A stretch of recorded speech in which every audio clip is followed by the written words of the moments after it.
এখনো পর্যন্ত যে দিনক্ষণ ঘোষণা হয়েছে, আপনারা জানেন যে পশ্চিমবঙ্গ সহ 5 রাজ্যের বিধানসভা ভোটে নির্ঘণ্ট ঘোষণা করেছে জাতীয় নির্বাচন কমিশন। পশ্চিমবঙ্গের ক্ষেত্রে 2 দফায় ভোট হতে চলেছে। 23 তারিখ বৃহস্পতিবার প্রথম দফার ভোট হতে চলেছে এবং দ্বিতীয় দফার ভোট হতে চলেছে 29 তারিখ 29শে এপ্রিল বুধবার। 4 তারিখ 4ঠা মে হচ্ছে সোমবার, সেদিন হবে ফল ঘোষণা। ফলে এই 4 তারিখে বোঝা যাবে যে শেষ পর্যন্ত কাদের দাবি মেনে নিচ্ছে সাধারণ মানুষ। এই 294টি বিধানসভা কেন্দ্রে কে কতগুলি আসন পাচ্ছে, কে সরকার গড়ছে এবং কে সরকার গড়ার স্বপ্ন ভঙ্গ হচ্ছে কাদের, সেটা পুরোটা পরিষ্কার হয়ে যাবে 4 তারিখ 4ঠা মে যখন ফল ঘোষণা হবে। তারপর আমি এইখানে পরপর আপনাদের সামনে রাখছি কোন দফায় কোথায় কোথায় ভোট।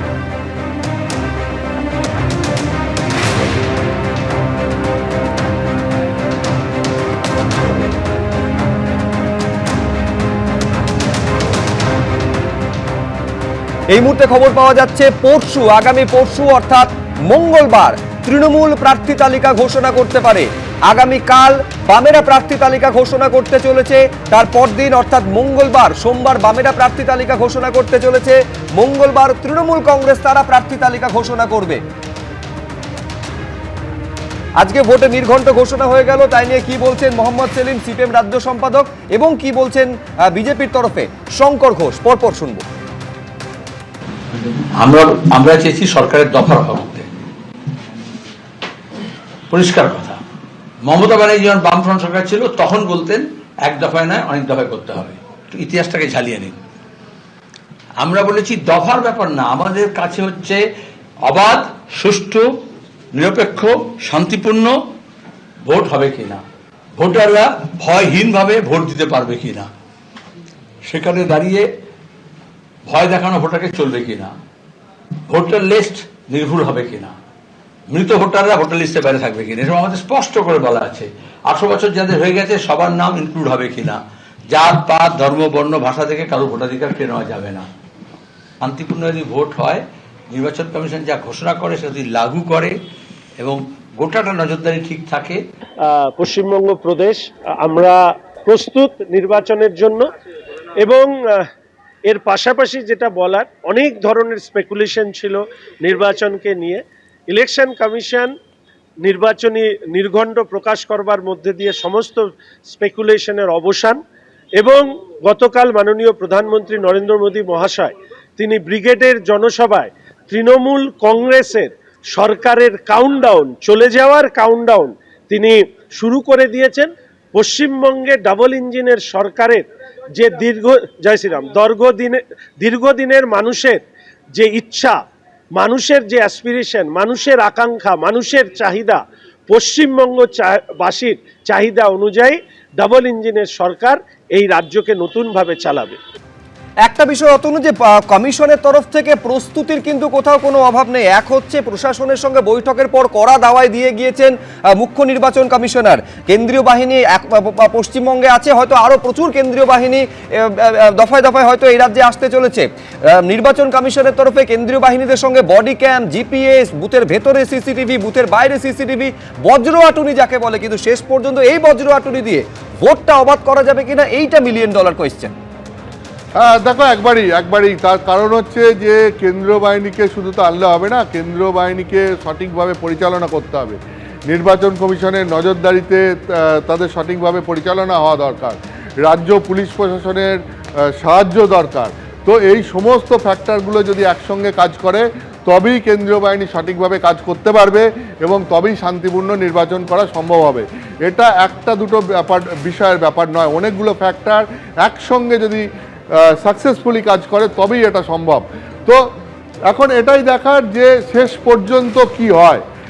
তার কারণ আমি তোমাকে বলছিলাম যে এবারে নির্বাচন কমিশনের যে মনোভাব, তাতে এখনো পর্যন্ত যেটা বিভিন্ন সূত্র মারফত শোনা যাচ্ছে যে নির্বাচন কমিশন এবার পুলিশ প্রশাসন এবং আমলাদের বিরুদ্ধে, বিশেষত আমলাদের বিরুদ্ধে যদি কোথাও তারা দেখেন যে কোথাও গাফিলতি রয়েছে তাহলে কঠোর ব্যবস্থা নিতে পারে। এটা বিভিন্ন সূত্র মারফত জানা যাচ্ছে যে আমলাদের ওপর নজরদারি চলবে এবং আমলারা যাতে সঠিকভাবে কাজ করেন সেই ব্যবস্থা হবে। কোথাও যদি তাদের বিরুদ্ধে রিপোর্ট আসে তাহলে পরে কঠোর ব্যবস্থা নেওয়া হবে, যেটা ইতিমধ্যেই বিভিন্নভাবে মুখ্য নির্বাচন কমিশনারও ইঙ্গিত দিয়েছেন, বলেছেন, এবং নির্বাচন কমিশন মারফতও বিভিন্নভাবে জানা যাচ্ছে। তো এখন সেটাই দেখার যে ঠিক কিভাবে পুরো পুলিশ প্রশাসন এবং কেন্দ্রীয় বাহিনী পরিচালিত হয়, সেইটাই সবথেকে গুরুত্বপূর্ণ শান্তিপূর্ণ ভোট করার ক্ষেত্রে। তো ইতিমধ্যেই তো তুমি জানো যে আজকে ভোট ঘোষণা হয়ে যাওয়ার পর প্রার্থী তালিকা ঘোষণা হবে আগামী 2-3 দিনের মধ্যেই। পরপর শোনা যাচ্ছে যে বিজেপি তাদের প্রার্থী তালিকার একটা বড় অংশ সেটা আগামী 2 দিনের মধ্যে তারা প্রকাশ করবে, এবং তারপরে আবার 2 দফায় তারা প্রার্থী তালিকা ঘোষণা করবে, হয়তো যে আর একটা তালিকা তারপরে করবে। আবার তৃণমূল সম্ভবত পরশু দিনকে তাদের প্রার্থী তালিকা ঘোষণা করতে পারে, সিপিএম কালকে তাদের প্রার্থী তালিকা ঘোষণা করবে। তো এই সঙ্গেই ঠিক একইভাবে জানা যাবে যে এখন যে কেন্দ্রীয় বাহিনী এসছে 240 কোম্পানি, এরপর আরও কত কোম্পানি কেন্দ্রীয় বাহিনী আসতে চলেছে। আবার তোমাকে বলছি যে ভোটের সময় এরকম পরপর একের পর এক জিনিস দেখা যাবে, যেরকম আজকে দেখা গেল যে ভোট ঘোষণার ঠিক আগে রাজ্য সরকার মুয়াজ্জেম, ইমাম, পুরোহিতদের ভাতা আরও 500 টাকা বাড়িয়ে 1500 থেকে 2000 করে দিল। অন্যদিকে যে ডিএ নিয়ে এতদিন লড়াই চলছে, সুপ্রিম কোর্টের জাজমেন্টের পরও যে ডিএ রাজ্য সরকারি কর্মী এবং অবসরপ্রাপ্ত কর্মীদেরকে বকেয়া ডিএ দেওয়া হচ্ছিল না, আজকে দেখা গেল সেই ব্যাপারে রাজ্য সরকার সিদ্ধান্ত নিয়েছে যে 2009 থেকে যে বকেয়া ডিএ রয়েছে 19 পর্যন্ত, সেই বকেয়া ডিএ সুপ্রিম কোর্টের রায় মেনে এবারে দিয়ে দেওয়া হবে। তা যদিও ফিনান্স ডিপার্টমেন্টের নোটিফিকেশন এখনো সামনে আসেনি, কিন্তু মুখ্যমন্ত্রীর পোস্টকে ঘিরে মোটামুটি সবাই এটাই অনুমান করছেন। ফলে একের পর এক ডেভেলপমেন্ট এখন হতে থাকবে, এবং তার মধ্যেই দেখা যাবে যে ভোট শান্তিপূর্ণ করার লক্ষ্যে নির্বাচন কমিশন ঠিক কিভাবে এগোচ্ছে। একেবারে ভোট শান্তিপূর্ণ করার লক্ষ্যে নির্বাচন কমিশন কিভাবে এগোচ্ছে। ধন্যবাদ অতনু তোমায়। কিন্তু আমি দর্শকদের একেবারে ইন নাটশেল বলবো যে আজকে নিঃসন্দেহে সব থেকে বড় সবার নজর ছিল যেদিকে, যে ভোট কত দফায় হতে চলেছে, কবে কবে ভোট হতে চলেছে, ফল ঘোষণা কবে হতে চলেছে। 2 দফায় পশ্চিমবঙ্গে ভোট হতে চলেছে 23 এপ্রিল এবং 29 এপ্রিল, এবং 4 মে হবে ভোট গণনা। প্রথম দফায় 152টি বিধানসভা কেন্দ্রে ভোট হবে এবং দ্বিতীয় দফায় 142টি বিধানসভা কেন্দ্রে ভোট হবে। প্রথম দফায় অর্থাৎ 23 এপ্রিল কোন কোন জেলায় ভোট রয়েছে পরপর আপনাদের বলে যাই। দার্জিলিং, কালিম্পং, কোচবিহার, আলিপুরদুয়ার, জলপাইগুড়ি, উত্তর দিনাজপুর, দক্ষিণ দিনাজপুর, বীরভূম, মুর্শিদাবাদ, মালদা, পশ্চিম বর্ধমান, পুরুলিয়া, বাঁকুড়া এবং ঝাড়গ্রাম। অর্থাৎ প্রথম দফায় 16টা জেলায় ভোট হতে চলেছে, এবং পরের দফায় দ্বিতীয় দফা অর্থাৎ 29 এপ্রিল 7টা জেলায় ভোট হতে চলেছে। পূর্ব বর্ধমান, নদিয়া, হুগলি, হাওড়া, 2 চব্বিশ পরগনা, উত্তর এবং দক্ষিণ 24 পরগনা এবং কলকাতায় ভোট হবে দ্বিতীয় দফায়, এবং 4 মে হবে ভোট গণনা। অর্থাৎ কার স্বপ্ন সফল হলো, কার স্বপ্ন বিফল হলো, এইটা পুরোটা স্পষ্ট হয়ে যাবে 4 তারিখে যখন ভোটের ফল প্রকাশিত হবে। West Bengal, the 294 assembly constituencies, the polling shall be held in 2 phases. In the first phase 152 and the second phase 142. The date of poll shall be 23rd of April and 29th of April, and the counting shall be together for all, that is 4th of May 2026. West Bengal elections to be held in 2 phases instead of 8 phases earlier. The Commission has held detailed deliberations, and in its considered opinion, it was found necessary to reduce the number of phases and bring it down to an extent where it is convenient for everybody. আরেকবার বলবো, 2 দফায় vote হতে চলেছে 23 April এবং 29 April. প্রথম দফায় অর্থাৎ 23 তারিখে 152টি আসনে ভোট গ্রহণ হবে। দ্বিতীয় দফায় অর্থাৎ 29 তারিখে 142টি আসনে ভোট গ্রহণ হবে। ভোট গণনা, ফল প্রকাশ হবে 4 মে।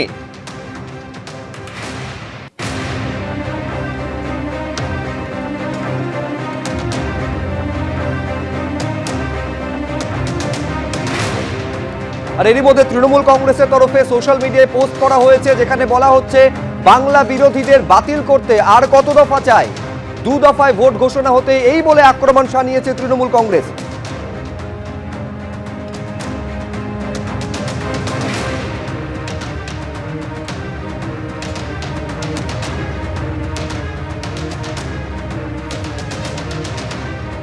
তৃণমূল কংগ্রেস সারা বছর উন্নয়ন এবং বাংলার মানুষের অধিকার রক্ষার যা কাজ করেন মমতা বন্দ্যোপাধ্যায় মাননীয় মুখ্যমন্ত্রীর নেতৃত্বে, আমরা একদিনেও তৈরি, ওদের যা ইচ্ছা আমরা তাতেই তৈরি, কারণ আমরা মানুষের সঙ্গে 12 মাস থাকি। আমরা প্রস্তুত। এবং আগের বার ওনারা বলেছিলেন 8 দফায় ভোট করিয়েছিল, 8 দফা করোনার মধ্যে। আমরা বারবার বলেছিলাম বিশেষভাবে শেষ 4 দফা করবেন না, একসঙ্গে মিলিয়ে দিন, করোনা ছড়াবে। শোনেনি বিজেপি, হচ্ছে না 8 দফা চাই, হেরেছে। তো এবার 2 দফায়, 8 দফায় করিয়েছিল 77, সেটা অবশ্য কমে গেছে। যাই হোক, 8 দফায় কমিয়েছিল 77, এবার 2 দফায় সেটাও কমে 27-এ দাঁড়াবে। 8 দফায় হয়েছিল 77, 2 দফায় কমে দাঁড়াবে 27-এ। এই বলে বিজেপিকে আক্রমণ যখন কুণাল ঘোষ সারাচ্ছেন, তখন বিজেপি রাজ্য সভাপতি কি বলছেন আজকে এই ভোটের নির্ঘণ্ট ঘোষণা নিয়ে, দেখুন। আমরা নির্বাচন কমিশনের এই সিদ্ধান্তকে স্বাগত জানাচ্ছি। পশ্চিমবঙ্গের মানুষ বর্তমান সরকারকে বিসর্জন দেবার জন্য প্রস্তুত। এই প্রকৃত পরিবর্তনের মধ্যে দিয়ে ফল ঘোষণার 42 দিন পর থেকেই বিজেপির যে ঘোষিত সিদ্ধান্ত আছে, আমরা মানুষের সামনে যা বলেছি, সরকারি কর্মচারীদের 7ম পে কমিশনের হিসাবে ডিএ পাওয়ার জন্য যে প্রক্রিয়া, সেটা শুরু হয়ে যাবে। মহিলাদের জন্য কেন্দ্রীয় সরকারের নির্দিষ্ট যে তহবিল রাখা আছে, সেটা ডিস্ট্রিবিউশন শুরু। অন্নপূর্ণা লক্ষ্মী ভাণ্ডারের মধ্যে দিয়ে 3000 টাকা করে প্রতি মাসে আমাদের দেওয়ার যে কমিটমেন্ট, সেটা থাকবে। পশ্চিমবঙ্গের মানুষ এবং পশ্চিমবঙ্গের আপামর জনসাধারণ যারা পরিস্থিতির বাধ্যবাধকতায় আজকে গিয়ে পরিযায়ী শ্রমিক হয়ে গেছেন, অন্তত তারা আগামী 1 বছরের মধ্যে পশ্চিমবঙ্গে নতুন কর্মসংস্থানের সুযোগ তৈরি হবে। আমি শুধু রাহুল চক্রবর্তীকে মনে করিয়ে দেব যে গতকাল যখন ব্রিগেডে জনসভা করলেন প্রধানমন্ত্রী নরেন্দ্র মোদী, শুরুতে এই কথাটাই বললেন যে দেওয়াল লিখনটা স্পষ্ট হয়ে গেছে, পরিবর্তন অবশ্যম্ভাবী। আজকে 2 দফায় ভোট ঘোষণা হতে চলেছে। এই জাতীয় নির্বাচন কমিশনের ঘোষণার পর আরো বেশি প্রত্যয়ী শোনাচ্ছে বিজেপি রাজ্য সভাপতিকে। দেখো বিজেপি কি বলছে, গতবারে বিধানসভা নির্বাচনে দাঁড়িয়ে তোমার এই স্টুডিওতে বহু আলোচনা করেছি আমরা, যখন আমরা বলেছিলাম লাস্ট, বা মুখ্যমন্ত্রী বলেছিলেন 4 দফা একসাথে করতে, তারা করেনি, কারণ করোনা থাকা সত্ত্বেও করেনি। তারা বলেছিল নয় করবি নেই, নলে হিংসা ছড়াবে। তো আমার প্রশ্ন, এবার কি হিংসা কমে গেছে? তার মানে যখন 2 দফায় হচ্ছে, তার মানে হিংসাটা কমে গেছে। আর প্রধানমন্ত্রী কাল ওখানে বসে বললেন যে আবাস যোজনার কথা, নতুন প্রকল্পের কথা, নতুন যোজনার কথা, অথচ অন্তত 2 লক্ষ কোটি টাকা বকেয়া টাকা আটকে আছে বাংলার। তার সম্বন্ধে একটা কথা বলেননি। 60 লক্ষ লোক যে বাদ গেল, তার মধ্যে কতজন অনুপ্রবেশকারী আর কতজন বকেয়া টাকা বাকি আছে, সেটা জ্ঞানেশ কুমার কি বলবেন? না, প্রধানমন্ত্রীর কথা বলছেন। প্রধানমন্ত্রী কাল যখন ব্রিগেডে ভাষণ দিচ্ছিলেন, আজকে 60 লক্ষ অনুপ্রবেশকারী যারা, তার মধ্যে কতজন রোহিঙ্গার, কতজন মানে যারা বাদ গেছেন, কতজন অনুপ্রবেশকারী একবার চিহ্নিত করে দেবেন কি? তারা কারা? যারা ঝুলে আছে, তাদের ভবিষ্যৎ কি? কোনো উত্তর নেই। আমরা ভোটের জন্য প্রস্তুত, সেটা বড় কথা নয়। ভোট হোক, আমরাও চাই। কিন্তু আজকে যে এসআইআর 200 জন মারা গেলেন, আজকে যে 60 লক্ষ লোকের ভবিষ্যৎ ঝুলে থাকলো, তার বিরুদ্ধে কোনো প্রশ্ন নেই। যারা আজকের দিনে বলেছিল যে এক সময় দাঁড়িয়ে, যে আমরা যখন বলেছিলাম যে 2 দফায় 3 দফায় ভোট করুন, সামনে কোভিড আছে, করোনা আছে, তখন এরাই চিৎকার করেছিল যে না, একবারে করতে হবে, নাহলে হিংসা ছড়িয়ে দেবে পশ্চিমবঙ্গ তৃণমূল কংগ্রেস। তো আজকে উত্তর কি? তাদের উত্তর নেই। সুতরাং অসার তত্ত্ব, অসার বাণী দিয়ে কিছু হবে না। বাংলার মানুষ উন্নয়ন দেখেছে, বাংলার মানুষ মমতা বন্দ্যোপাধ্যায়ের কাজ দেখেছে, বাংলার মানুষ গত 5 বছর ধরে যারা বেনিফিশিয়ারি, তারা দেখেছে সরকার বা মমতা বন্দ্যোপাধ্যায় কি করে মানুষের পাশে দাঁড়াতে পারেন। সুতরাং আমরা প্রমাণ করার কিছু নেই, আজকে দাঁড়িয়ে প্রমাণ হবে। এবং তৃণমূল কংগ্রেস প্রস্তুত আছে যে কোনো সময়, যে কোনো সময়। রাহুল দা যেটা বলছেন যে 2 দফায় ভোট হচ্ছে এই কারণে, কারণ পশ্চিমবঙ্গে হিংসা কমে গেছে। আমি একটু কেয়াদির কাছে আসবো। কেয়াদি, তোমরা সিপিএম, কংগ্রেস, তারা প্রত্যেকেই একেবারে রাজনৈতিক দলগুলোর সঙ্গে যখন জ্ঞানেশ কুমার বৈঠক করলেন, তোমাদের তরফেও বলা হয়েছিল যে 1 থেকে 2 দফায় ভোট করা হোক। কিসের ভিত্তিতে তোমাদের এই দাবিটা ছিল? তৃণমূল গুন্ডা সার্কুলেশন করে, তো সেই জন্যে আমরা চেয়েছিলাম যত কম দফায় হবে। এবং আরেকটা জিনিস তুমি বলে রাখি দেবস্মিতা, অবশ্যই আমরা স্বাগত জানাচ্ছি নির্বাচন কমিশনের এই ঘোষণাকে, কিন্তু 1 দফা হোক, 2 দফা হোক, 4 দফা হোক, তৃণমূলের যে দফা রফা সেটা বোঝা গেছে। দেখুন তৃণমূলের হাহাকার, মানে ভোট ঘোষণা হওয়ার আধ ঘন্টা আগে উনি 15 বছরে যেটা পারলেন না, বললেন না ডিএ দিয়ে দেবো। যে ডিএ নিয়ে বলেছিলেন সরকারি কর্মচারীদের যে ঘেউ ঘেউ করো না, বলেছিলেন যে এটা তোমাদের অধিকার নেই, ভিক্ষা, সেই ডিএ মানে ঢেলায় পড়লে যে বেড়াল কিভাবে গাছে ওঠে, খালি ওঠে না, কিরকম মিউ মিউ করে কাঁদে সেটা বোঝা গেল। হঠাৎ ওনার মনে হলো যে 500 টাকা বাড়িয়ে দিই পুরোহিতদের জন্য, মুয়াজ্জিনদের, আমার দুধেল গাইও থাক, আবার হিন্দু ভোটকেও আমাকে দেখতে হবে। না আমি বলছি তৃণমূল কংগ্রেস এই বলে বিষয়টাকে এস্টাবলিশ করছে কেয়াদি, সেটা হচ্ছে শেষ পর্যন্ত মানে এই সরকার কোনোভাবেই দেবে না, এই সরকার সুপ্রিম কোর্টকেও মানে না, আলটিমেটলি তো এই সরকার দিল। এইটা তৃণমূল কংগ্রেস এস্টাবলিশ করছে এই সরকারের আমলেই বকেয়া দিয়ে তোমরা পাবে, এই বলে তো তৃণমূল প্রতিষ্ঠা করছে। থেকে বড় রসিকতা কিচ্ছু হতে পারে না শুভ্রজিৎ। ইতিমধ্যে আদর্শ আচরণবিধি লাগু হয়ে গেছে। এমন একটা সরকার, যে সরকার দিতে পারেনি, মমতা ব্যানার্জি নিজেই বহু সময় বলেছেন পোশাকার ফাঁকা, উনি বিদায় বেলায় এই যে ঘোষণাটা করে দিয়ে গেলেন, উনি জানেন ওনাকে ওর কোনো দায় নেই, ওনার কোনো এখন দায়িত্ব নেই, এখন তো কেয়ারটেকার মুখ্যমন্ত্রী, কেয়ারটেকার সরকার, উনি ভালো করে জানেন যে ওনার দ্বারা এগুলো হবে না। কিন্তু ভারতীয় জনতা পার্টি সরকারের যখন মমতা বন্দ্যোপাধ্যায় অ্যানাউন্স করেছিল তখন কিন্তু ভোট ঘোষণা হয়নি। ওইটাই তো বলছি, কতক্ষণ আগে আধ ঘন্টা আগে, আমি তো সেটাই তো বলছি, বোধহয় আমার বক্তব্যটা ভালো করে শোনোনি দেবস্মিতা। আমি বলেছি ভোট ঘোষণা হওয়ার আধ ঘন্টা আগে সারা দেশে এরকম নজির নেই যে রাজ্যের মুখ্যমন্ত্রী ভয় পেয়ে তড়িঘড়ি 15 বছর ধরে যেটা বকেয়া, যেটা 15 বছর ধরে যেটা দাবি সেটা দিলেন না। এবার বিষয়টা হচ্ছে আসলে উনি জানেন উনি দিতে পারবেন না, উনি দেবেন না। পরবর্তীকালে ভারতীয় জনতা পার্টির সরকার যখন দেবেন উনি তখন ক্রেডিট নেন। আমি শুধু এরকম সবকিছু ক্রেডিট নেন। আমি শুধু টাইমটা একটু স্পেসিফাই করে দিই, কেয়াদি আধ ঘন্টা বললো, আমি খুব স্পেসিফাই করে দিই। এই যে পুরোহিত মুয়াজ্জিমদের ভাতা দেওয়ার ঘোষণা, এইটা 4টের সময় আজকে তো প্রেস কনফারেন্স করেছে জাতীয় নির্বাচন কমিশন, তার 1 ঘন্টা আগে মানে 2:40 মমতা বন্দ্যোপাধ্যায় সোশ্যাল মিডিয়ায় পোস্ট করেছেন। এবং বকেয়া দিয়ে দেওয়ার ঘোষণা এটা ভোটে নির্ঘণ্ট ঘোষণার 55 মিনিট আগে, মানে 3:05 করেছে। কিন্তু বিজেপি যেটা বলছে পুরোটা গিমিক। আমি আমার বক্তব্য, যদি মুখ্যমন্ত্রী বলে থাকেন, মুখ্যমন্ত্রী ঘোষণা করে থাকেন, তার সাথে সময় সম্পর্কে 1 ঘন্টা আগে বলুন, 10 ঘন্টা আগে বলুন, বলেছে শ্রমিক মোর্চার দাঁড়িয়ে ওখানে মাননীয় সভাপতি আচরণবিধি লাগু হওয়ার পরেও দাঁড়িয়ে বলছেন অন্নপূর্ণা লক্ষ্মী ভান্ডার পাবে, অমুক পাবে, তমুক পাবে। কে করছে? বিজেপির রাজ্য সভাপতি জানেন না যে আদর্শ আচরণবিধি চালু হয়ে গেছে? কি করে বলছেন উনি? কি করে বলছেন? কেউ তো দেবে, কেউ তো দেবে। দুজনকে থামাচ্ছি, আমরা পরবর্তী পর্বে ডিএ নিয়ে আলোচনা করব। এই মুহূর্তে আমাদের আলোচনা হচ্ছে দুদফায় ভোট। আমি দেবাশিস দার কাছে যাব। দেবাশিস দা, সিপিএম কতটা প্রস্তুত রয়েছে এই দুদফায় ভোটের জন্য? কাল তো প্রার্থী তালিকা ঘোষণা। এটা একটা দুটো প্রস্তুতি থাকে, একটা হচ্ছে রাজনৈতিক দলগুলোর প্রস্তুতি, একটা হচ্ছে মানুষের প্রস্তুতি। রাজনৈতিক দলের প্রস্তুতি থেকেও মানুষের গত 15 বছরে, 11 পরবর্তী অবস্থায় 15 বছরের যে অভিজ্ঞতা, তার যে প্রস্তুতি, সেটা সব থেকে বেশি গুরুত্বপূর্ণ।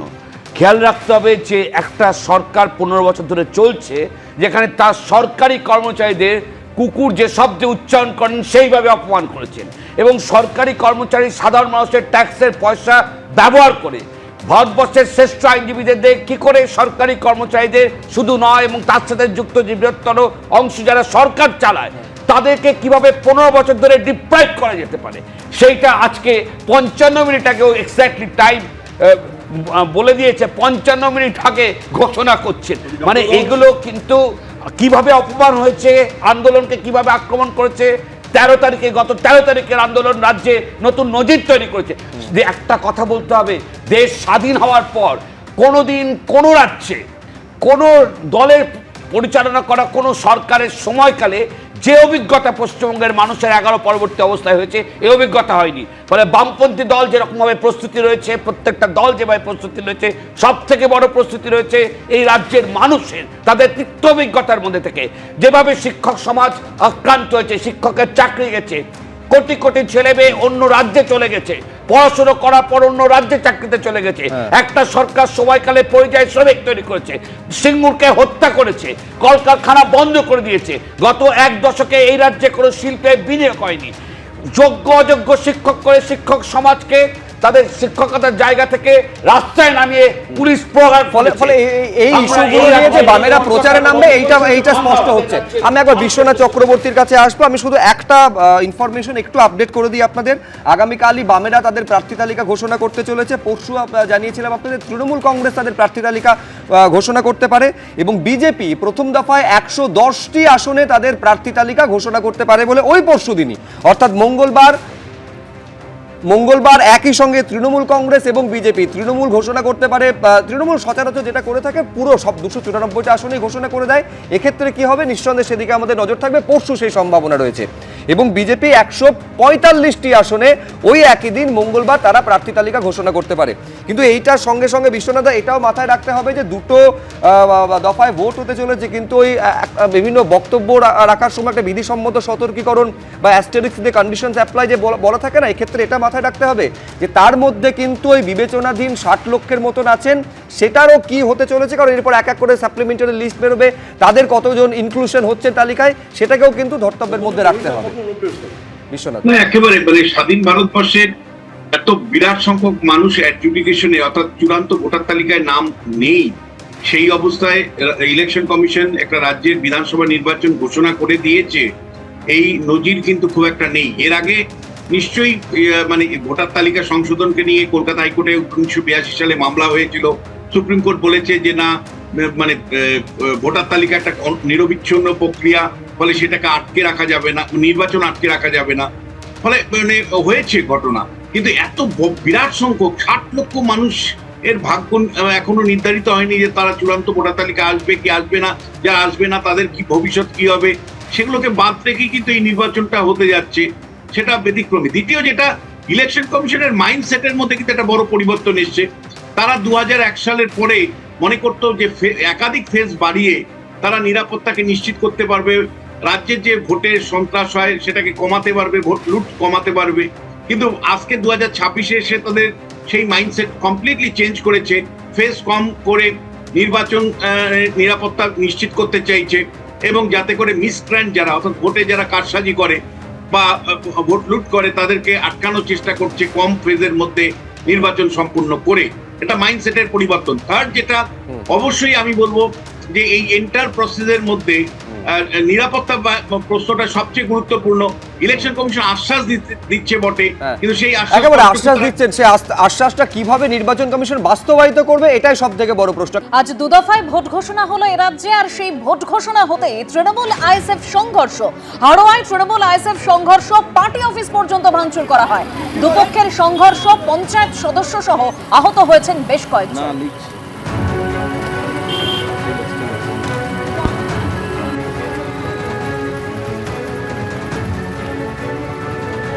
আর এই ভোট ঘোষণার আগেই বকেয়া ডিএ দেওয়ার ঘোষণা করেছেন মুখ্যমন্ত্রী মমতা বন্দ্যোপাধ্যায়। এবার আজকের দিনের আরো একটা গুরুত্বপূর্ণ খবর যেটা আপনাদের জানাবো, ভোট ঘোষণার আগে বকেয়া ডিএ দেওয়ার ঘোষণা করেছেন মুখ্যমন্ত্রী মমতা বন্দ্যোপাধ্যায়। পুরোহিত মুয়াজ্জেমদের ভাতা বৃদ্ধির ঘোষণা করেছেন, তার পরপরই বকেয়া ডিএ মিটিয়ে দেওয়ার কথা ঘোষণা করেছেন তিনি। ভোট ঘোষণা হয়েছে, 4টের সময় সাংবাদিক বৈঠক করে জাতীয় নির্বাচন কমিশন। তার 55 মিনিট আগে এই যেটা দেখতে পাচ্ছেন সোশ্যাল মিডিয়ায় নিজের এক্স হ্যান্ডেলে এই পোস্ট করেন মমতা বন্দ্যোপাধ্যায়, যেখানে বকেয়া ডিএ দেওয়ার কথা তিনি বলেছেন। রাজ্য সরকারি কর্মচারীদের বকেয়া ডিএর ঘোষণা করেছেন তিনি। সুপ্রিম কোর্টের নির্দেশ মেনে এই বকেয়া ডিএ দেওয়ার ঘোষণা করেছেন রাজ্যের মুখ্যমন্ত্রী। সব রাজ্য সরকারি কর্মী এবং পেনশনভোগীদের জন্য বকেয়া ডিএ দেওয়ার ঘোষণা করেছেন তিনি এই পোস্টে বলছেন যে 2009 সালে রোপা আইন অনুযায়ী বকেয়া ডিএ দেওয়া হবে।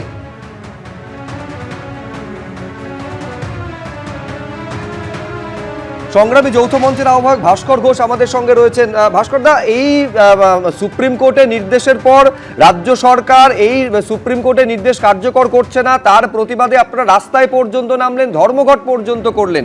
তারপর আজকে মুখ্যমন্ত্রী মমতা বন্দ্যোপাধ্যায় ঘোষণা করছেন সুপ্রিম কোর্টের যেটা নির্দেশ সেই অনুযায়ী বকেয়া ডিএ দেওয়ার কথা ঘোষণা করা হবে।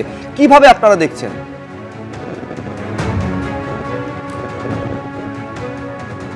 বলতে আমরা এটাকে এইভাবেই থেকেই বলে এসেছি যে শুধুমাত্র আদালতের লড়াই দিয়ে হবে না। এই রাজ্য সরকারের যে মানসিকতা, বিশেষ করে মাননীয় মুখ্যমন্ত্রীর যে মানসিকতা, তাতে করে আদালতের রায়কে কার্যকর করানোর জন্য কর্মচারীদেরকে ঐক্যবদ্ধভাবে পথে নামতে হবে। আমরা বিগত 3 বছর ধরে রাজ্যের কর্মচারী শিক্ষকদেরকে ঐক্যবদ্ধ করে লড়াই চালিয়ে যাচ্ছি। ওই মিলারে আপনাদের অবস্থানের প্রায় 1100 দিন ক্রস করে গেছে। যেদিন রায় বেরিয়েছিল 5 তারিখে, আমরা 8 তারিখেও পথে নেমেছিলাম, 26 তারিখে পথে নেমেছিলাম, সংগ্রামী যৌথ মঞ্চ এবং সরকারি কর্মচারী পরিষদ সম্মিলিত ভাবে। গত 13 তারিখে আমরা ধর্মঘট করেছি, সেই ধর্মঘট সর্বাত্মক ছিল। মুখ্যমন্ত্রী বুঝতে পারছিলেন যে পায়ের তলার মাটি সরে যাচ্ছে, কারণ দপ্তরে কর্মচারীদের যে অসন্তোষ, সেই অসন্তোষ উনি টের পাচ্ছিলেন, এবং ধর্মঘট ওনার ওই আত্মবিশ্বাসটাকে পুরো টোল খাইয়ে দিয়েছে।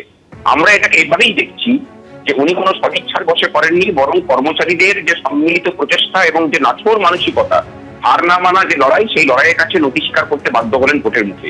উনি যদি সদিচ্ছাই এটা করতেন, তাহলে সুপ্রিম কোর্টের রায় বেরোনোর পরেই উনি এই বিষয়টাকে মেনে নিতেন। উনি কি বলেছিলেন? যেটা সাবজুডিস ম্যাটার। উনি বলেছিলেন যে মানে হিন্দু মাহাত্রা কমিটির কাছে, যেখানে সুপ্রিম কোর্ট বলেছিল যে এই অধিকারটা হচ্ছে কাদের জন্য প্রযোজ্য, না এই অধিকারটা প্রযোজ্য হচ্ছে employee of the state of West Bengal. ওনার সরকার হিন্দু মাহাত্রা কমিটির কাছে যে তথ্য পেশ করেছিল, সেখানে দেখানো হয়েছিল যে employees of the government of West Bengal, কিন্তু তাদের সংখ্যাটাকে দেখানো হয়েছিল, বাকিদেরকে বাদ দেখা হয়েছিল। অর্থাৎ ওনাদের সদিচ্ছা কোনো মতেই ছিল না। মাঝখানে এমএ অ্যাপ্লিকেশন করেছিলেন, তার আগে আমরা কোর্ট কন্টেম্পটের মামলা করে রেখেছিলাম, এবং এই ওনাদের এমএ অ্যাপ্লিকেশনের বিরোধিতা করার জন্য আমরা কোমর বেঁধে নামছিলাম, সেই খবর ওনাদের কাছে যাচ্ছিল। অর্থাৎ বুঝতে পারছিলেন যে আদালতের ভিতরের যে লড়াইটাতে, সেটা যেমন বারবার পর্যদস্ত করেছে, রাস্তার লড়াইটাতেও ওনারা, আমরা যেভাবে সরকারকে প্রশংসা করেছিলাম, তাতে সরকারের আর পালাবার পথ ছিল না। আমরা কিন্তু প্রেস কনফারেন্স করে এটা বলেওছিলাম যে সরকারকে পালাতে রাস্তা দেবো না আমরা, এবং এই কথাটাও জোর দিয়ে বলেছিলাম যে মুখ্যমন্ত্রী মানে আইন এবং আন্দোলন নিয়ে এত অহংকার করেন, তাকে নতুন করে আন্দোলন শেখাবে সংগ্রামী যৌথ মঞ্চ। আজকে সেই আন্দোলনের কাছে ওনাকে মাথা নত করতে হবে। এটা এই রাজ্যের বুকে দাঁড়িয়ে যারা বলেন যে রাজনীতি ঠান্ডা না ধরলে আন্দোলন করা যায় না, তাদেরকে চোখে আঙুল দিয়ে দেখিয়ে দিল যে সঠিকভাবে সঠিক পথে আন্দোলন পরিচালনা করলে দুর্বিনীত সরকারকেও মাথা নত করানো যায়। ভোটের মুখে এসে দাঁড়িয়ে যতই পরিণাম করুন, আমরা শুধু একটা আশঙ্কার কথা বলছি যে যতক্ষণ না সরকার জিও বের করছে, এমনটাও হতে পারে যে সরকার ভোট ঘোষণা হয়ে গেছে বলে বিভিন্ন অছিলাই এটাকে আবার উৎসবার জন্য চক্রান্ত করছে, সেরকম খবর আমাদের কাছে এসেছে। আমরা সরকারকে আবার হুঁশিয়ারি দিচ্ছি যে সরকারটাকে অচল করে দেবো আমরা। যেটা দেখেছেন সেটা ট্রেলার দেখেছেন, বাকিটা ফল ভুগতে হবে। এরপরেও যদি কোনো ষড়যন্ত্র আপনি করে থাকেন, আমার মনে হয় যে বদি দিয়ে তার মূল্য চোকাতে হবে। আর আবার বলছি যে এই রাজ্যে যখন আমরা একের পর এক বিগত 3 বছর ধরে দেখেছি, একদম ভাস্করদা, আপনি যেটা বলছেন, আপনি আমাদের সঙ্গে থাকুন। ভাস্করদা বলছেন যে এই যে হার না মানা লড়াই, এই যে আন্দোলন, তার কাছে নতে স্বীকার করলো রাজ্য। আমি এখান থেকে একটু বিক্রম বন্দ্যোপাধ্যায় আমাদের সঙ্গে রয়েছেন, আইনজীবী, তার কাছে যাব। বিক্রমদা, একটা বিষয় যখন সুপ্রিম কোর্ট স্পষ্ট করে নির্দেশ দিয়েছিল যে বকেয়া ডিএর 100% মিটিয়ে দিতে হবে, তার 25% অবিলম্বে মেটাতে হবে, আর বাকি সেটা ধাপে ধাপে দেওয়া হবে, তার জন্য কমিটি গঠন করা হয়েছে। আর এই যে ঘোষণা করলো রাজ্য আজকে, একদম ভোটের ঘোষণার আগে ডিএ দেওয়ার সিদ্ধান্ত নিল বকেয়া ডিএ, সেক্ষেত্রে কত শতাংশ বকেয়া ডিএর দেওয়ার ঘোষণা করলো রাজ্য? দেখুন, আমি তো কোনো পার্সেন্টেজ পাইনি। মুখ্যমন্ত্রী ঘোষণা করেছেন, অফিসিয়ালি ফাইন্যান্স ডিপার্টমেন্ট যতক্ষণ না তাদের ক্ল্যারিফিকেশন জারি করছে বা গভর্নমেন্ট অর্ডার বা কোনো মেমোরান্ডাম জারি করছে, তার আগে অবধি এটা বলা সম্ভব নয় যে গভর্নমেন্ট কিভাবে দেবে, কি তার মোড হবে ফর পেমেন্ট অফ ডিএ, সেটা তার আগে বলা সম্ভব না। এটা হলো আইনগত দিক। আর এটা ঘটনা যে সুপ্রিম কোর্ট যখন ভারতবর্ষের শ্রেষ্ঠ আদালত, তিনি সেখান থেকে যখন রায় এসে গেছে, সেখান থেকে যখন রায় বলে দেওয়া হয়েছে DA is a legally enforceable right, এখানে আর দ্বিতীয় কিছু হবে না। এই বকেয়া ডিএ 2009 থেকে 2019 সাল পর্যন্ত রাজ্য সরকারকে কর্মচারীদের দিতেই হবে। রাজ্য সরকার এই ডিলেটরি ট্যাকটিস যেটা করছিল দীর্ঘদিন ধরে 2016 সাল থেকে 2026 সাল পর্যন্ত, তার ফলে যেটা হয়েছে, কর্মচারী, পেনশন হোল্ডার সবার মধ্যেই একটা ধৈর্যচ্যুতি ঘটে গেছে। সেই ধৈর্যচ্যুতিটা সারা রাজ্য জুড়ে আমরা 13ই মার্চ যে ধর্মঘট হয়েছে, যেখানে দেখা গেছে বারবার করে যে তৃণমূলের গুন্ডা বাহিনী একে মারছে, আলটিমেটলি বড় বড় পঞ্চায়েতের প্রধান এরা এসে অত্যাচার করছে, বাইক বাহিনী আসছে, সারা রাজ্য জুড়ে হয়েছে। বা পূর্ব মেদিনীপুরে 12 জনকে অ্যারেস্ট করা হয়েছে, তারপরে আপনার রানাঘাট, তারপরে বোলপুর, তারপরে সাঁইথিয়া, বিভিন্ন জায়গাতে সন্ত্রাস চালিয়েও দেখেছে। এটা এস্টিমেট করতে পেরেছে রাজ্য সরকার যে মানুষের মধ্যে বা সরকারি কর্মচারীদের মধ্যে এদের সংখ্যা কিন্তু কিছু কম নয়। আপনাকে শুধু এটা সরকারি কর্মচারী ধরলে চলবে না, তার সঙ্গে পেনশন হোল্ডার্স ধরতে হবে, কারণ একটা ফ্যামিলি জড়িয়ে সেই সংখ্যাটা ধরলে সেই সংখ্যা 15 লাখের ওপরে চলে যাবে শুধু direct affected pensioners and salary holders যদি হয়, এবং তাদের পরিবার পরিজন ধরতে গেলে সেটা একটা বিরাট সংখ্যা হবে। এই ক্ষোভটা কিন্তু রাজ্য সরকারের তরফ থেকে রাজ্য সরকার আজ করেছে, তাই জন্য আজকে মুখ্যমন্ত্রীর একটা ডিক্লারেশন দেখা গেল, কিন্তু এখনো অবধি ফাইন্যান্স ডিপার্টমেন্টের কোনো মেমো আসেনি। এখনো এই মামলা নিয়ে আরও কিছু লড়াই বাকি আছে, যেরকম বকেয়া ডিএর পরে এই যে 2008 থেকে 19 সাল পর্যন্ত টাকাটা যদি ধরে নিলাম যে 26 সালে দিল, তার একটা ইন্টারেস্ট আছে, এবং 2019 সালে 2019 রিভিশন অফ পে অ্যান্ড অ্যালাওয়েন্সে সেখানে ডিএ কম্পোনেন্টটাকে উঠিয়ে দেওয়া হয়েছে। সেই রুলকেও কিন্তু আদালতে আমাদেরকে চ্যালেঞ্জের জন্য যেতে হবে, তারও প্রস্তুতি চলছে। আলটিমেটলি ডিসবার্সমেন্ট কিভাবে হয় সেইটা যতক্ষণ না গভর্নমেন্ট মেমো আসছে তার আগে আমরা বুঝতে পারবো না। সেই ডিসবার্সমেন্টের পরে পরবর্তী আইনি পদক্ষেপ আমরা শুরু করব। একেবারে অর্থ দপ্তরের নির্দেশিকাটা এলে সেটা আরো স্পষ্ট হয়ে যাবে। কিন্তু আমি এইখানে দর্শকদের দেখাতে চাইবো, মমতা বন্দ্যোপাধ্যায় এইটা যখন সোশ্যাল মিডিয়ায় পোস্ট করছেন, তাকে কটাক্ষ করে আবার পাল্টা পোস্ট করেছেন বিরোধী দলনেতা। সেইখানে তিনি লিখছেন যে হঠাৎ করে লক্ষ লক্ষ সরকারি কর্মী, পেনশন প্রাপক, শিক্ষক, নন টিচিং স্টাফেদের কথা মনে পড়লো, ভোটের দিন ঘোষণার আগে মনে করলো, সরকারি কর্মীদের কথা মনে পড়লো, এই বলে কটাক্ষ করছেন বিরোধী দলনেতা। তিনি বলছেন এটা কি শেষ মিনিটের পোল গিমিক? বছরের পর বছর ধরে রাজ্যের সম্পদ লুট করে এখন পোল গিমিক হচ্ছে, এই বলে কটাক্ষ করেছেন শুভেন্দু অধিকারী। আর এবার বিজেপি রাজ্য সভাপতি তিনি কি বললেন মুখ্যমন্ত্রীর এই ডিএ ঘোষণার পর, দেখুন। সরকারি কর্মচারীরা তৃণমূল কংগ্রেসকে চেনেন, মুখ্যমন্ত্রীকেও চেনেন। উনি 45 মিনিট আগে জানিয়েছেন, আর ওদের কাছে রাজনীতিতে তো খেলা। ঠিক 90 মিনিট হওয়ার আগে, মানে ঠিক 2 মিনিট আগে এই মানুষরাই তৃণমূল কংগ্রেসের জালে বল ঢুকিয়ে দেবে, আর সমস্ত ভাবাভাবির দিন শেষ। মানুষ নতুন সরকার মে মাসের দ্বিতীয় সপ্তাহে দেখতে পাবে। রাইটার্স বিল্ডিং থেকে আমরা সরকার পরিচালনা করব। আমি একটা সংশয়ের জায়গা থেকে রাহুল চক্রবর্তীর কাছে আসি। এই সুপ্রিম কোর্ট নির্দেশ দিয়েছিল 5 ফেব্রুয়ারি। তারপর রাজ্য সরকার এটা তো 25% কথা ইমিডিয়েট মিটিয়ে দেওয়ার কথা বলেছিল। তারপর রাজ্য সরকার সোজা সুপ্রিম কোর্টে রিভিউ পিটিশন নিয়ে চলে গেছিল, 31শে ডিসেম্বর পর্যন্ত সময় চেয়েছিল। কি কারণ দেখানো হয়েছিল? না ভোটের জন্য বিপুল খরচ রয়েছে, সেই কারণে এখন এই টাকাটা দেওয়া সম্ভব নয়। মহামান্য ধর্মাবতার আমাদের 31শে ডিসেম্বর পর্যন্ত সময় দিন। আমি বলছি রাহুল দা, কারণটা তো সে একই রয়েছে, কারণটা তো বদলায়নি। তাহলে এই পরিমাণে টাকা মার্চেই মিটিয়ে দেওয়া হবে, এই অর্থের সংস্থানটা হবে কোত্থেকে? না, প্রথম কথা দেখো, যেহেতু এতক্ষণ ধরে বলছিলাম, যে আলোচনা করছিলাম না, এতক্ষণ ধরে বলছিলাম এই যে বলা হলো যে মমতা বন্দ্যোপাধ্যায় কেন ঠিক 90 মিনিট আগে ডিক্লেয়ার করলেন না, কেন ঘোষণা করলেন? তো আমাকে বলো তুমি, আজকে বকেয়ার টাকা মেটানোর কথা মমতা বন্দ্যোপাধ্যায় বলেছেন সুপ্রিম কোর্টের নির্দেশ অনুযায়ী। সুপ্রিম কোর্ট যেখানে বোধহয় মে মাস অব্দি সময় দিয়েছিল, আজকে নতুন সরকার আসবে, নতুন সরকার গঠন হবে, তার আগে যদি মিটিয়ে দাও ঘোষণা। না, তা বলেনি, 25% ইমিডিয়েট বলেছিল, এবং বাকিটা মেটানোর জন্য হ্যাঁ সময় বেঁধে দিয়েছিল, কমিটি গঠন করেছিল, সময় বেঁধে দিয়েছিল, কমিটি গঠন করেছিল। সেখানে দাঁড়িয়ে নতুন সরকারকে আমরা আসি বা কেই বা আসুক, যদি সরকারি ঘোষণা হয় তাহলে আপত্তির কোনো জায়গা কোথায় নেই।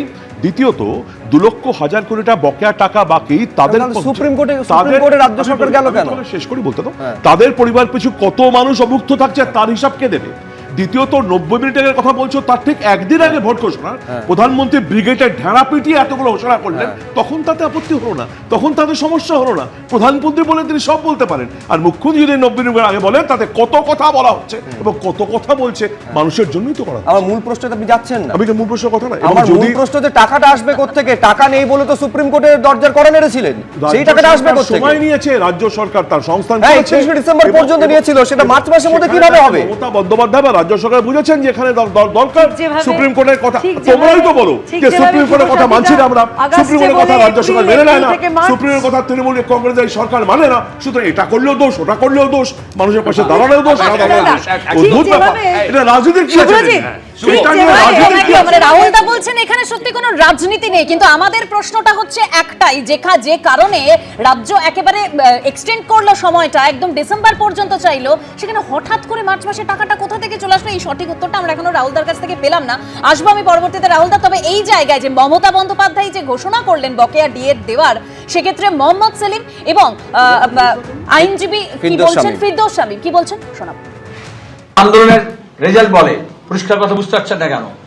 9 তারিখ এই সরকার গেছে কোর্টে, এবং বলেছে আমাদের সময় দিতে হবে, টাইম বাড়ানোর আবেদন জানিয়েছিল। 13 তারিখে স্ট্রাইক হলো সফলভাবে। তৃণমূলের মস্তান গুন্ডা পুলিশ সরকারি নোটিশ দিয়েও তারাকে আটকাতে পারলো না, হামলা করে আটকাতে পারলো না। এটা হচ্ছে যৌথ আন্দোলনের ফল, এটা হচ্ছে মানুষের মেজাজ। আর তার সঙ্গে বেশি হচ্ছে যেটা আবেদন করেছিল তখন শুধুমাত্র রাজ্য সরকারি কর্মচারীদের কথা বলা হয়েছিল, পঞ্চায়েত কর্মী, পুরসভা কর্মী, শিক্ষক, প্রাথমিক মাধ্যমিক কলেজ বিশ্ববিদ্যালয়, এবং তার সঙ্গে হচ্ছে যে পাবলিক সেক্টর থাকে, আধা সরকারি থাকে, বেশ সেইগুলোর কর্মচারীদের গণনার মধ্যে নেননি। স্ট্রাইকে সবাই সামিল হয়েছিল। যে সরকার 4 দিন আগে ওদেরকে গণনায় নেয়নি, একটা স্ট্রাইকের পরে সবাইকে গণনায় নিয়েছেন।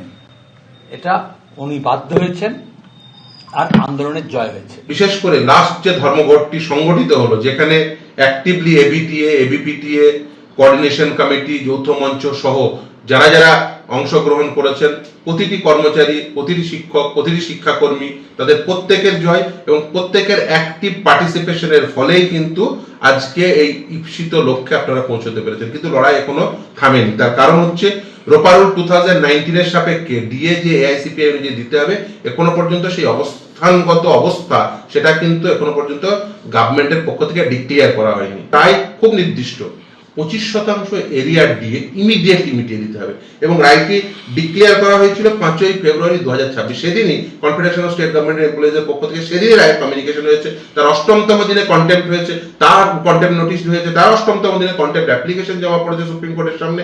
সুপ্রিম কোর্টের সামনে এখন 3টে প্রসিডিংস পেন্ডিং, একটা হচ্ছে কন্টেম্প্ট প্রসিডিংস, একটা হচ্ছে মিসলিনিয়াস অ্যাপ্লিকেশন, আর একটা হচ্ছে রিভিউ। ফলে এই অবস্থায় দাঁড়িয়ে আজকের এই ডিক্লারেশন নিশ্চিতভাবে কর্মচারীদের জয়।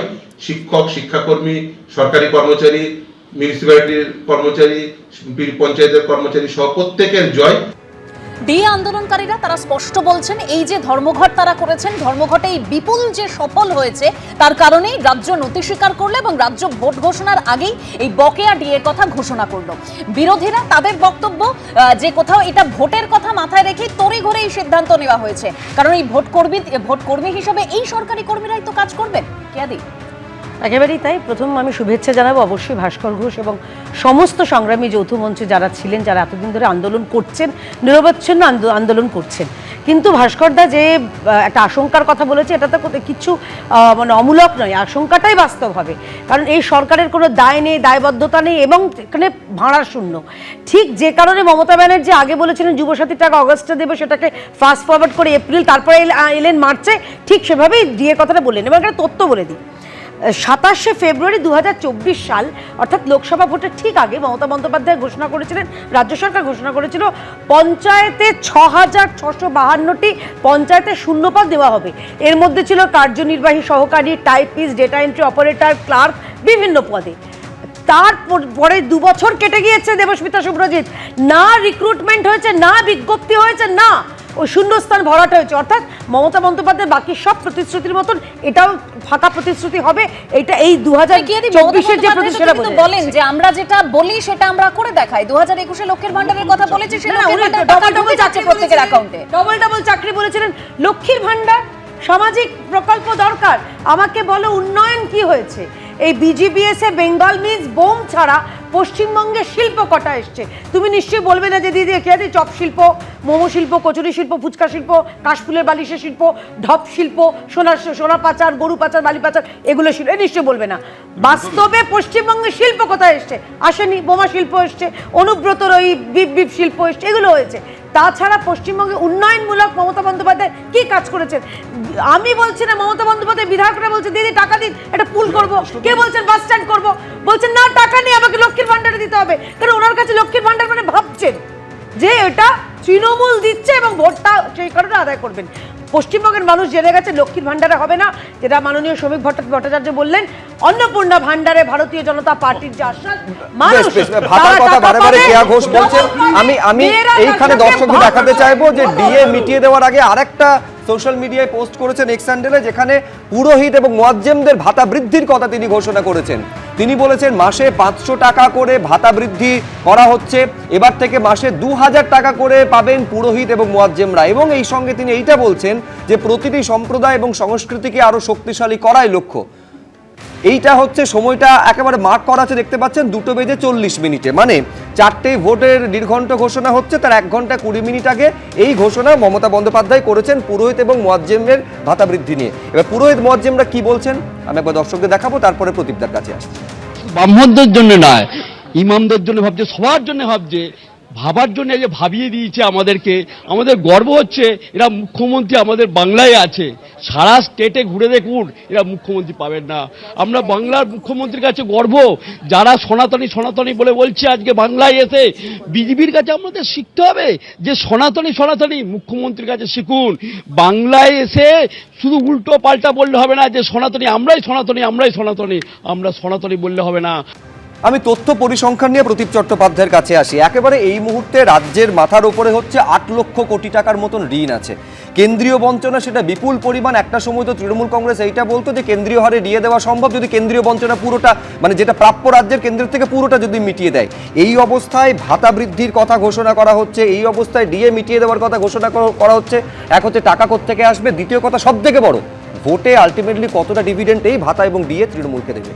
দেখুন, ভোটের ডিভিডেন্ড নিয়ে প্রত্যেক রাজনৈতিক দল তার কৌশল সাজাবে, সব থেকে ঠিক কথা। কিন্তু একটু আগে ডিএ নিয়ে কথা হচ্ছিল, আমি তো মনে করি এই ডিএ সংগ্রামী মঞ্চ বা আমাদের সবার যে আন্দোলন, সেই আন্দোলনের কাছে এখনও মাথা নতি স্বীকার করেননি মুখ্যমন্ত্রী।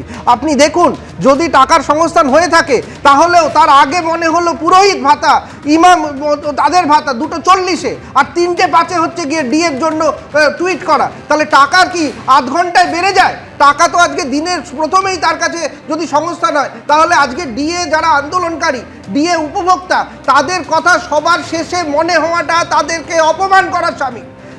এবং তার সঙ্গে এই যে ভাতা বৃদ্ধি, এটা তো শুধুমাত্র একটা ঘোষণা। এর আসল হচ্ছে গিয়ে যেটা এতক্ষণ ধরে অনেকে বললেন, যে আসল আমরা যখন ফিনান্স ডিপার্টমেন্ট থেকে পাবো নির্দেশিকা, দেখতে পাবো যে কবের মধ্যে কিভাবে আমাদের কাছে ডিসবার্সমেন্ট হবে। আজকে পুরোহিত ভাতা, মুয়াজ্জাম ভাতা, এই ভাতা কালচার তো 2011 সাল থেকে শুরু হয়েছে।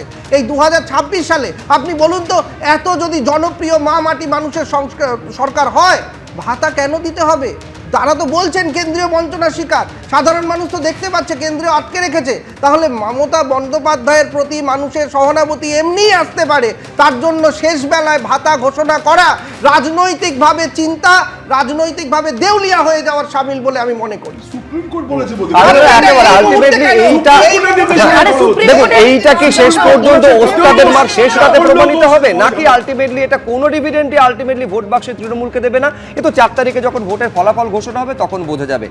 আমি এখান থেকে সরাসরি দেবাশিস দার কাছে যাবো। দেবাশিস দা, আমরা যদি একটু দেখি, এই যে ধরুন যুবসাথী প্রকল্পের যে টাকা প্রথমে অগাস্ট মাস বলা হয়েছিল, তারপর এপ্রিল, তারপর একদম ধর্ণা মঞ্চ থেকে মার্চ মাসেই টাকা ঢুকে গেল প্রত্যেকের অ্যাকাউন্টে, সেটা ঘোষণা করলেন মমতা বন্দ্যোপাধ্যায়। আর এবার বকেয়া ডিএর জন্য সময় চেয়ে আবেদন করা হলো সুপ্রিম কোর্টে গিয়ে, আবার সেটাও ভোট ঘোষণার আগে বলে দেওয়া হলো, মমতা বন্দ্যোপাধ্যায় বলে দিলেন যে বকেয়া ডিএ মিটিয়ে দেওয়া হবে। তাহলে কোথাও গিয়ে কি সবাইকে তৃণমূল কংগ্রেস চাইছে যে সবাই যাতে তার সঙ্গে থাকে, সেটাই কি তাদের চাওয়া?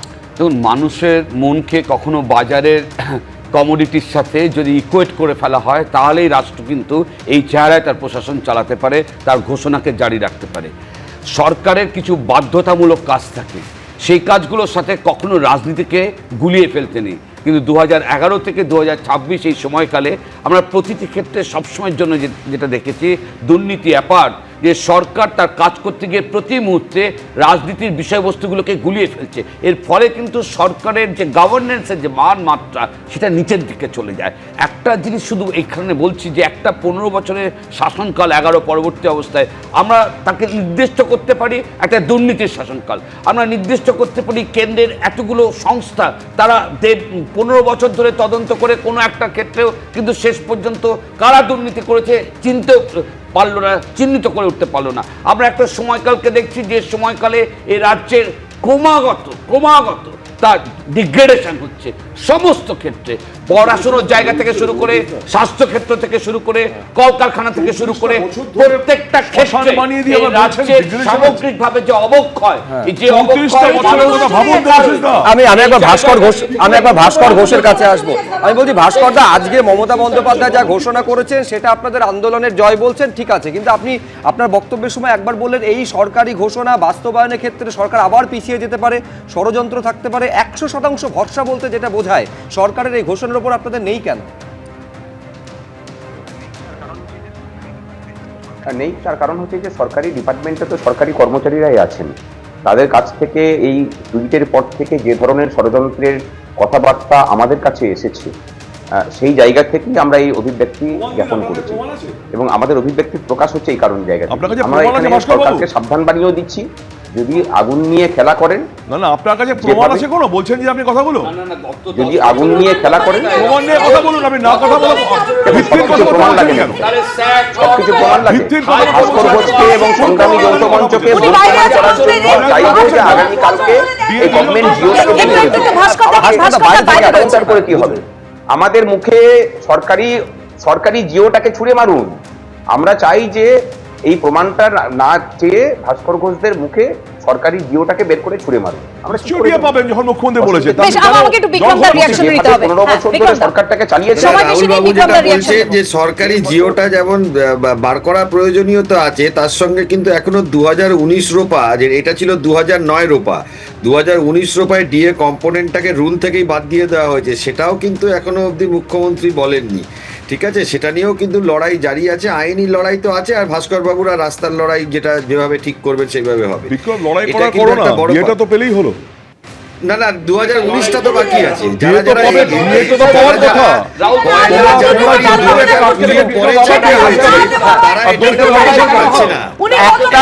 সর্বোচ্চ আদালত সেটা সরকার সেই নির্দেশ পালন করে সেটা সরকারি কর্মচারী এবং পেনশনভোগীদের হাতে তুলে দেবে। এইটার জন্য লড়াই কেন করতে হবে? কেনই বা লড়াইটা 10 বছর ধরে করতে হবে? নিঃসন্দেহে এটা প্রশ্ন। এইবার কোন দিকে যায়? ঘোষণা হয়েছে, ঘোষণার বাস্তবায়ন কিভাবে হবে আমাদের সেদিকে নজর থাকবে। একদম, আজকের আলোচনা আমরা এখানে শেষ করছি।